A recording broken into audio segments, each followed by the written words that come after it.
Hey folks, today we're going to talk about bird dog trauma kits. So quick background, this is Ozzy. He's about 4 years old, but when he was 9 months old, we were hunting Mearns quail down in southern Arizona, and he was shot by another hunter.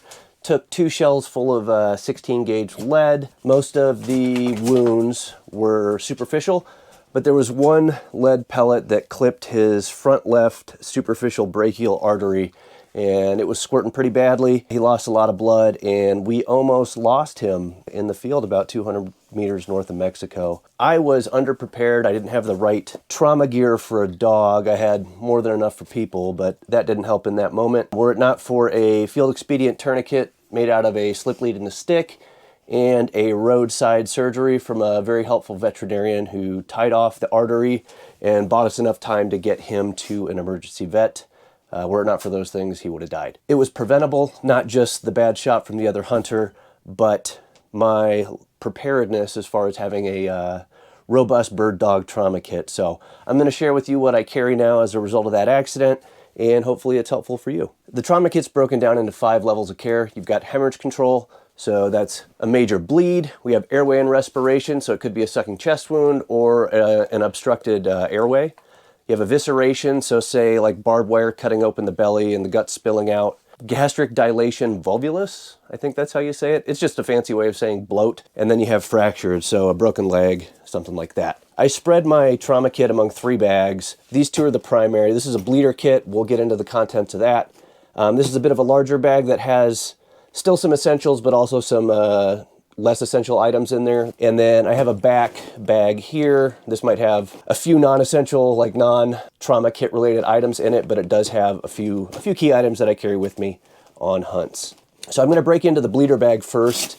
This was given to me by an old teammate from my Special Forces days. He moved on to be a canine handler at a Special Missions unit, and after Ozzy's incident, he sent this to me and kind of broke down why they carry what they carry and how they use it. It's just carried in a standard M4 mag pouch. I've just got it in a gallon Ziploc bag. This is primarily for bleeds, like hemorrhage control, as well as a little bit of respiration control. Let's talk about the bleeder stuff. So for Ozzy's injury, he got shot, upper left leg. This right here could have saved me a lot of trouble. I wouldn't have had to do that slip lead and stick tourniquet. This is a SWAT T bandage or a SWAT T tourniquet. It's basically a big elastic band. You can really crank on it and get a lot of solid pressure. The nice thing about this with Ozzy's incident here was I could have wrapped this, tucked the end into itself, and it would have held enough pressure to keep that wound from bleeding. Instead, I had to manually secure the stick so it wouldn't untwist, and that proved to be a big headache. So SWAT T, I carry 2 of these. 2 is 1, 1 is none. I have some Quick Clot combat gauze. This is a packing gauze with a hemostatic agent to help control the bleeding. Big fan of these. I also just have some standard compressed gauze. So this does not have a hemostatic control agent in there. Still works, especially if you get enough pressure on it. But when push comes to shove in an emergency, I'd probably jump for this combat gauze first. I also have a Chido Gauze XR Pro. This is another hemostatic bleeding control agent. It's more of a wafer, so it's a little more rigid. I think it's a little awkward on a dog. You can kind of break it into pieces and stuff it into the wound, but I'm probably going to replace this with a second Quick Clot combat gauze. Looking at respiration, so this could be for a sucking chest wound. I have a set of Halo chest seals. This one contains 2 seals in it. This would be for like if he had a puncture wound on the rib cage that went through and he had a collapsed lung. I'd seal it up with this. You do have to kind of be aware that the fur could play a part with impeding some of the adhesive material. So I would probably throw this on and then wrap him with a SWAT T just to keep it secure. I also have 2 petroleum gauze strips. These are 3" by 9" each. You can use these as like a secondary control device, so maybe over the wound itself, I'd place the petroleum gauze. Sorry, buddy, that's cold. And then I'd cover it with the Halo seal and then wrap it. If a dog has a sucking chest wound, you're going to need to do a needle decompression. So I carry a 14 gauge by 3¼ inch needle decompression kit. Super useful, but you need to be trained on how to use this properly with a dog. If you shove that entire needle and catheter into a dog's chest cavity, you can kill the dog faster than a sucking chest wound would. So there's a technique to it. Not going to get into that right now, but if you're going to carry this, make sure you know how to use it properly on a dog so you don't do more damage than the wound itself. This kit also contains like a mini stapler. I wouldn't necessarily want to use this if he's got like a major bleed, but if he's got a flap of skin hanging down and I want to get it secured while I evac him out of the area and get him to a vet, I might staple the wound shut, at least in a few places, to prevent that wound from flapping, and then of course I would wrap it. Going into this bird bag here, first big item is an Oleus modular bandage. You might be familiar with like the Israeli bandage, similar thing.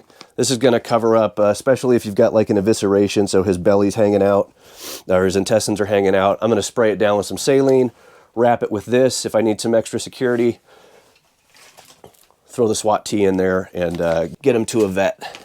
I also carry SAM splints. These are the standard 36-inch splints, so for people, but they do sell some canine specific ones. I would actually encourage you to get the 36-inch full-size one. You can always cut these down, but if you've got the short one and you need more length, you're kind of screwed. Haven't had to use this, thankfully, but just keep in mind, it's probably going to take you a couple attempts to get the splint set correctly and immobilize over the shoulder joint itself.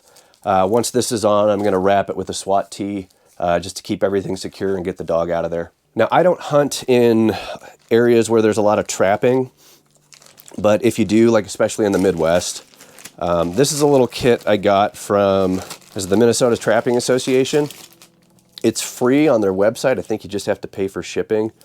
Effectively, it's just 2 beefy zip ties, and this is for like a conibear trap or a body gripping trap, so occasionally like a dog might shove its head in a trap, clamps down on the dog's neck. It can kill it really fast if you're not careful, or if you don't get to the dog fast enough. I'm not going to go through the details on how to get a dog out of one of those traps, but if you order this kit, it has a nice little instruction guide with it, as well as some photos and instructions on how the traps work and how you need to use these zip ties to get it out. I'd recommend, if you're not familiar with those traps, getting your hands on one and messing around with these zip ties. Get a few sets of them and replace them every year in case they dry rot out. Oh, got a set of trauma shears. This was in the bleeder pack kit.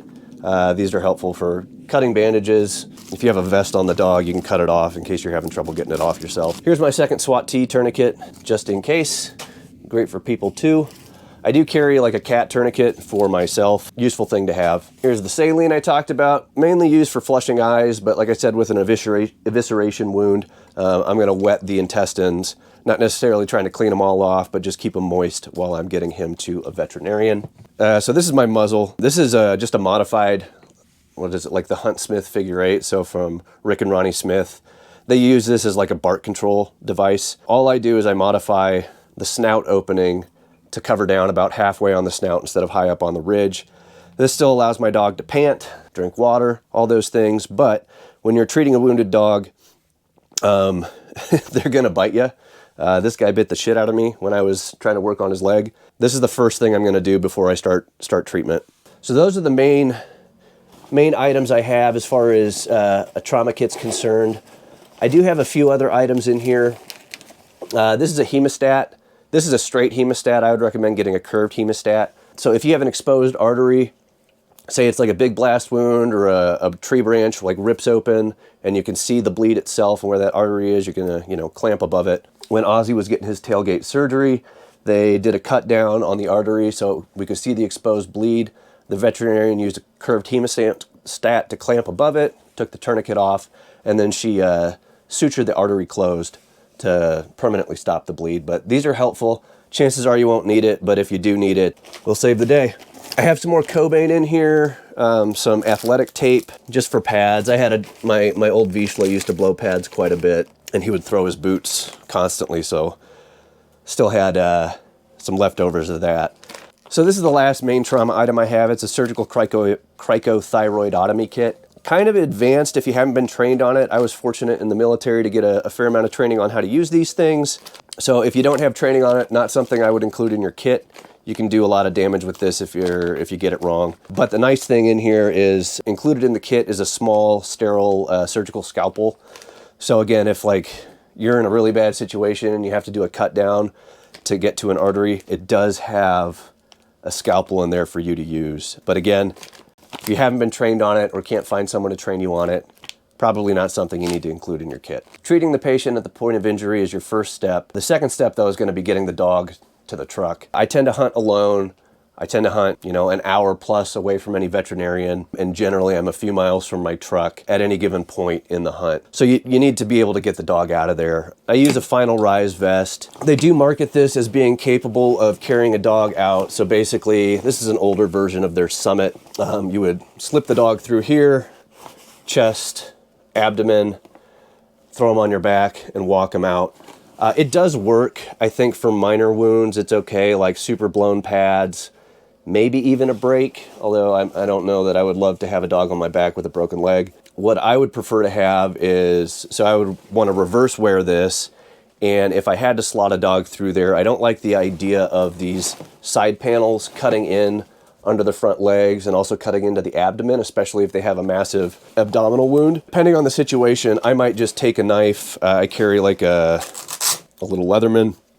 I would take this knife and just cut the seams out. Let these two side flaps flip down and then carry the dog in a more comfortable manner where he's got his belly and chest weight a little more evenly distributed at the bottom of the bird bag. That's what I carry for my trauma kit. I haven't had to use it, thankfully, but after that experience with this guy getting shot, I don't want to be underprepared because he hunts hard and he deserves to be taken care of when something goes wrong. So, hope this is helpful. Thanks.